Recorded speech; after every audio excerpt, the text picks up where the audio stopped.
오늘 우리에게 주시는 말씀은 창세기 41장 50절에서 51절까지입니다. 구약성경 창세기 41장 50절에서 52절에 있는 말씀입니다. 함께 읽겠습니다. 흉년이 들기 전에 요셉에게 두 아들이 나되 곧 온의 제사장 보디베라의 딸 아스낫이 그에게서 낳은지라. 요셉이 그의 장남의 이름을 므낫세라 하였으니 하나님이 내게 내 모든 고난과 내 아버지의 온 집일을 잊어버리게 하셨다 하미요. 차남의 이름을 에브라임이라 하였으니 하나님이 나를 내가 수고한 땅에서 번성하게 하셨다 함이었더라. 아멘. 우리 좌우 옆에 계신 분들하고 같이 인사 나누겠습니다. 우하하. 다시 한번 할까요? 사랑합니다. 사랑합니다. 주님의 은혜가 우리 모두에게 함께 하시기를 소망합니다. 우리 교회는 성경 읽기를 새벽대로 또 날마다 일정에 맞게 성경 읽기를 해 가시는데요. 우리가 새벽에 창세기를 읽고 묵상했습니다. 창세기를 읽고 묵상했는데 그 말씀 중에 오늘 우리가 함께 읽은 말씀이 기록되고 있고요. 창세기 41장을 보게 되면 오늘 읽은 본문 50절에서 52절까지는 마치 삽입구절 같이 이렇게 들어가 있는 말씀입니다. 성경은 하나님의 성령의 감동으로 되었다 이렇게 말씀하고 있기 때문에 하나님이 의도하신 계획하신 특별한 메시지를 우리에게 주시고자 하는 의미가 거기에 들어있는 거죠. 창세기 41장 원래 49절 말씀에 보면 어떻게 말씀하고 있냐면 쌓아둔 곡식이 바다 모래같이 심이 많아 세기를 그쳤으니 그 수가 한이 없었더라. 무슨 이야기냐면 7년의 풍년이 되어서 요셉이 창고를 만들어 놓고 거기에 곡식을 막 쌓아놨는데 그 수요가 많았다 그렇게 표현돼요. 그리고 읽지는 않았지만 53절에 보면 이제 풍년이 지나고 7년에 흉년의 때가 오잖아요. 그래서 53절에 보면 애굽 땅에 7해 풍년이 그치고 그 다음에 흉년이 왔다 이렇게 표현되는 거예요. 그러니까 이 50절에서 52절 말씀은 떼어놔도 문맥으로 연결되면 이해가 될 수 있는 그런 말씀인데 성경은 특별히 이 말씀을 그 중간에 끼워 놓고 있는 것을 보게 되는데 이 말씀 속에 우리에게 특별한 하나님의 그 교훈, 메시지를 주시고자 하시는 의미가 포함되어 있는 것을 보게 됩니다. 요셉이 결혼을 해서 그때 나이가 한 30세 정도 지났는데 아들을 낳게 되는데 장남의 이름을 므낫세라 이렇게 이름을 지었어요. 그런데 이 므낫세 이름의 뜻은 뭐냐면 하나님은 내게 내 모든 고난과 내 아버지 온 집 일을 잊어버리게 하셨다 이렇게 풀이를 해놓습니다. 요셉을 생각해 보면 요셉은 파란만장한 삶을 살았던 사람입니다. 아마 우리도 힘들고 어려운 고난의 때를 지나가지만 요셉과 같은 그런 고난을 당하신 분은 그렇게 많이 있지는 않을 것 같다라고 하는 생각을 합니다. 이 요셉은 사랑하는 형들이 시기를 해서 요셉을 죽이려고 해요.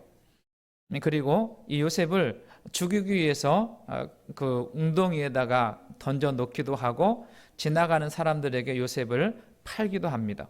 그래서 요셉은 노예의 삶을 살아요. 고향을 떠나고 노예의 삶을 사는데 그곳에서 또 모함을 받아가지고 어디 가냐면 지하 감옥에 갇히게 되는 그런 삶을 삽니다.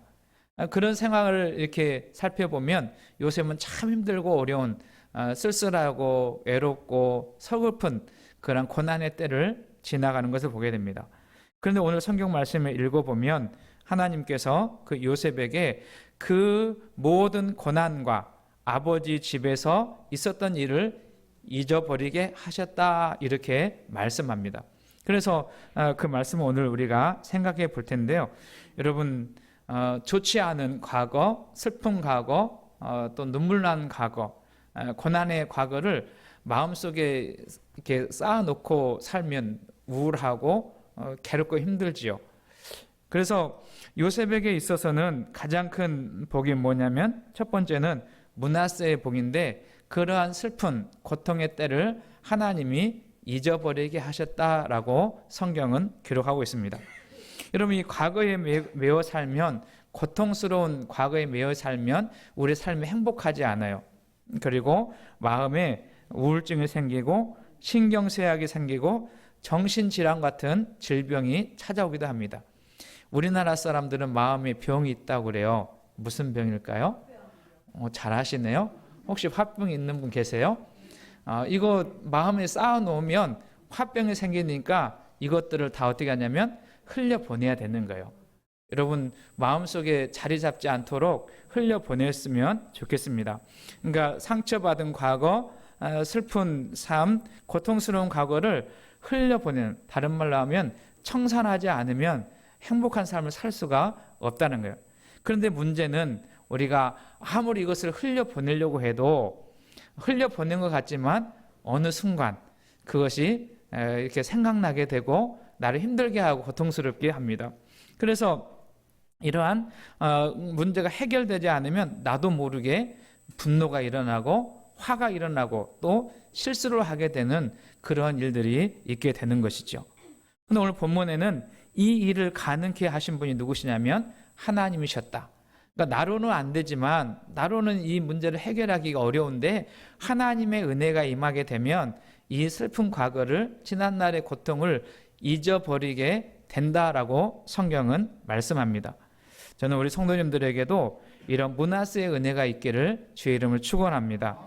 어려운 어둡고 힘든 상처, 고난, 아픔을 잃어버리게 하시는 그 하나님의 은혜를 경험하게 될 때 우리는 자유로운 삶을 살아갈 수 있게 되는 거죠. 또 하나, 우리의 삶에 있어서 이 과거를 잊는 일, 그러니까 므낫세의 은혜만으로는 부족해요. 무슨 은혜가 있어야 되냐면 중요한 건 오늘과 내일의 삶이 잘 되고 번성하고 풍성해지는 것, 오늘과 내일의 삶이 평안한 것이 더 귀한 것입니다.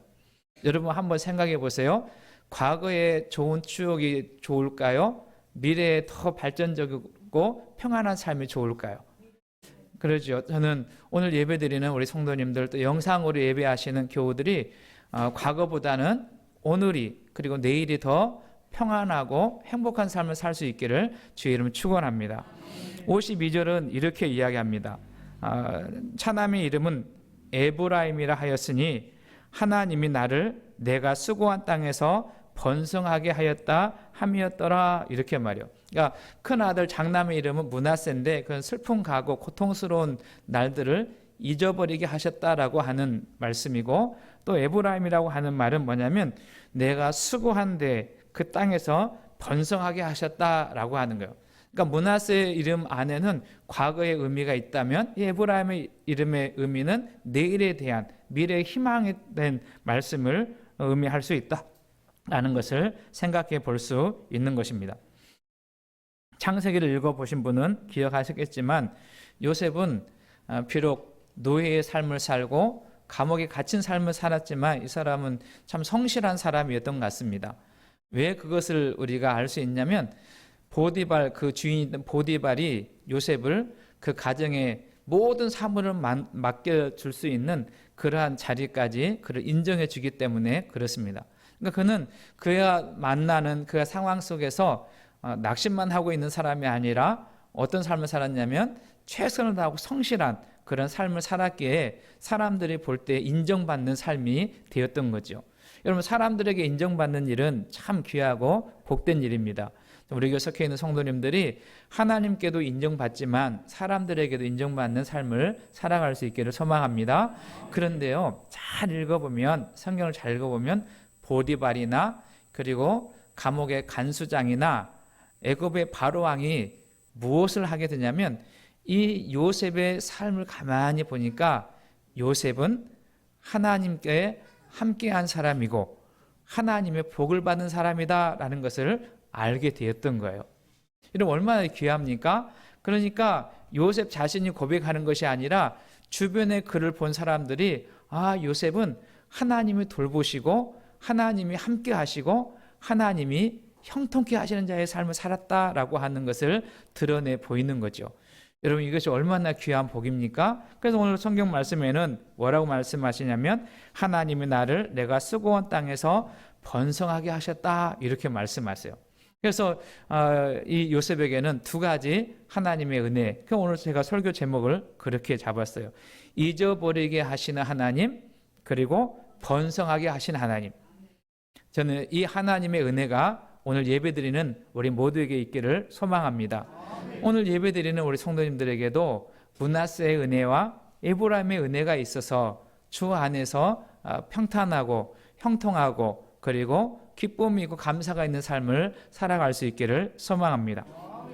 그러면 오늘 이 창세기 말씀이 사순절을 지나가는 우리들에게 어떤 의미가 있나, 그리고 오늘은 특별히 우리 교회가 또 새로운 직분자를 세우는 그 일에 이 말씀이 어떤 의미가 있나 생각해 보면서 이 말씀을 조금 묵상했으면 좋겠어요. 제가 우리 교회는 오늘 어떤 측면에 아주 귀한 날이지 않습니까? 우리 교회가 더 발전하고 더 성장하고 하나님이 기뻐하시는 교회가 되기 위해서 우리에게 하나님이 어떤 말씀을 주셔야 되나, 그렇게 기도하면서 이 말씀을 묵상했어요. 그래서 사순절을 지나가는 우리 성도 한 분 한 분이나 그리고 우리 더함교회가 이 말씀 붙들고 하나님의 은혜 가운데 든든히 세워져 가는 역사가 있기를 소망합니다. 여러분, 창세기를 읽고 묵상하면서 우리가 꼭 기억해야 될 건 무엇이냐면 하나님의 뜻이 어디에 있느냐라고 하는 거예요.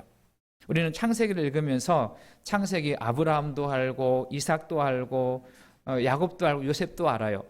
그런데 그 사람들을 통해서 하나님이 하시고자 하는 일, 하나님이 이루시고자 하는 일이 무엇인가를 아는 것이 더 중요합니다. 오늘 성경을 읽어보면 하나님은 이 아브라함과 이삭과 야곱, 요셉을 통해서 타락한 인간들을 회복시키기 위한 하나님의 구원의 역사가 거기에 들어있고, 하나님은 이 사람들을 하나님의 도구로 사용하셔서 하나님의 구원의 역사를 이루어 가시는 것을 우리가 보게 됩니다. 창세기에 등장하는 4명의 족장 가운데 오늘 마지막에 등장하는 사람이 요셉인데요. 이 요셉의 이야기를 읽어가다 보면 우리는 한 분을 생각할 수 있어요. 그분이 누구시냐면 예수님이세요. 성경학자들은 구약을 신약의 그림자라 이렇게 표현을 하는데요. 구약 성경에서 특별히 창세기에서 예수님을 가장 잘 보여주는 예표, 그림자와 같은 사람이 누구냐면 요셉이라고 하는 사람입니다. 그래서 요셉을 예수님의 모형이다 이렇게 말하는 학자들도 있습니다. 여러분, 요셉과 예수님은 비슷한 점, 닮은 점이 많이 있기 때문에 그런 표현을 하는 거예요. 요셉은 사랑하는 형들에게 미움을 받고 돈에 팔리는 인생이 됩니다.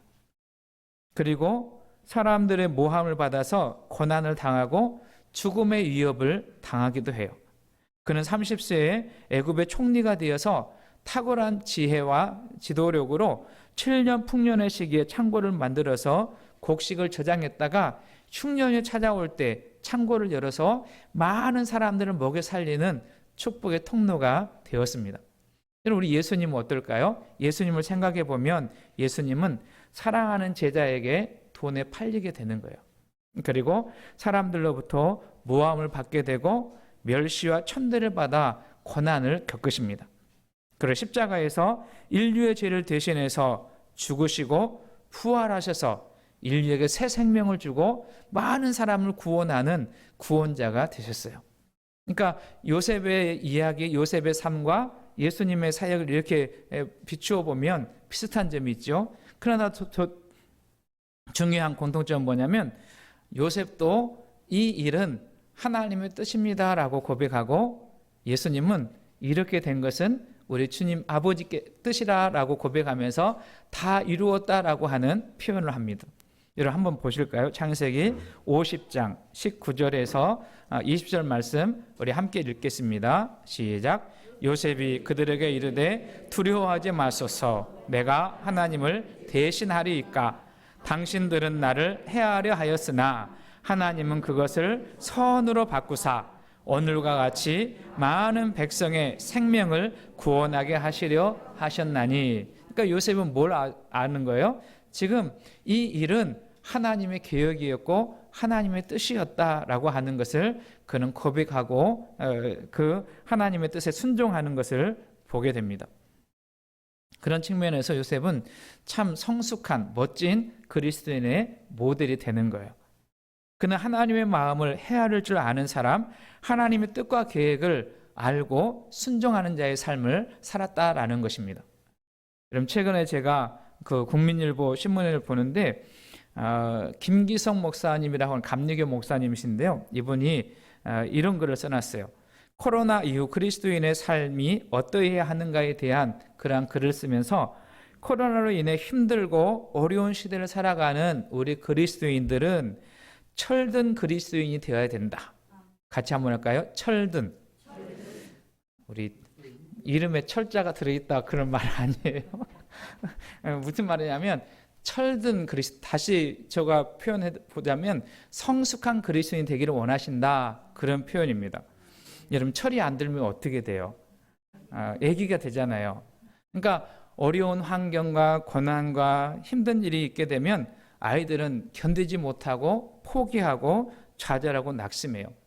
그런데 철든 사람은 그 어려운 환경과 역경, 고난을 참고 견디고 이겨내는 자의 삶을 살아갑니다. 그러니까 우리가 살아가는 삶의 환경이 바뀌고 요동친다 할지라도 믿음의 중심을 가지고 믿음 안에서 하나님이 기뻐하는 하나님의 선하신 계획을 알고 그 뜻을 하나씩 하나씩 실천해 가는 자의 삶을 살아갈 수 있다라는 것입니다. 그것이 성숙한 그리스도인의 삶이죠.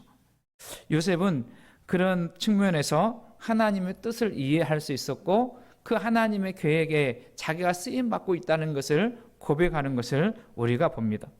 우리가 속해 있는 성도님들이 요셉과 같이 하나님의 마음을 헤아릴 줄 아는 그러한 성도들, 성숙한 그리스도인이 되시기를 주님의 이름으로 축원합니다. 여러분, 예수님도 마찬가지요. 예수님도 사람들의 조롱하고 비방하고 침뱉고 채찍에 맞아 가시면서도 이 길이 하나님이 기뻐하시고 원하시는 사명의 길인 것을 알고 예수님은 십자가에서 내려오라고 하는 조롱도 개념치 않고 여전히 묵묵히 십자가의 사랑으로 우리의 죄와 허물을 덮어주시고 우리에게 영원한 생명을 주신 그 길을 걸어가신 것입니다. 저는 우리 교회 안에도 이러한 사명을 감당하는 삶을 살아가는 성도들이 세워지는 은혜가 있기를 소망합니다.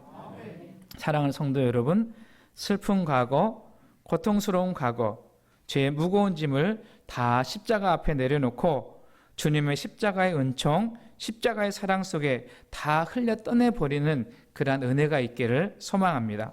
그리고 주님을 주인으로 모시고 영원히 찰되는 영생의 삶을 누려 사는 성도님들, 우리 모두가 되시기를 주의 이름 축원합니다. 이것이 예수님께서 우리에게 주시는 므낫세와 에브라함의 은총입니다. 말씀을 정리합니다. 저는 우리 교회 성도님들이 이런 마음을 가졌으면 좋겠어요. 앞에서 말씀드린 것처럼 오늘은 우리 더함교회에 아주 중요한 날, 직분자들을 선출하는 날입니다. 저는 우리 더함교회에 속해 있는 모든 성도님들에게 하나님께서 요셉에게 주셨던 므낫세의 은총이 있기를 주의 이름으로 축원합니다. 여러분, 아버지의 집, 지난날의 슬픔, 그리고 가슴 쓰리는 아픔, 눈물을 다 잊게 하시는 하나님의 은혜가 우리 성도님들 가정 가운데, 특별히 10년 가운데 우리 더함교회 가운데 있기를 소망합니다. 그리고 하나님께서 또 에브라함의 복을 허락하여 주셔서 우리의 삶이 더 번성하고 더 형통하고 더 잘되는 역사가 있기를 소망합니다.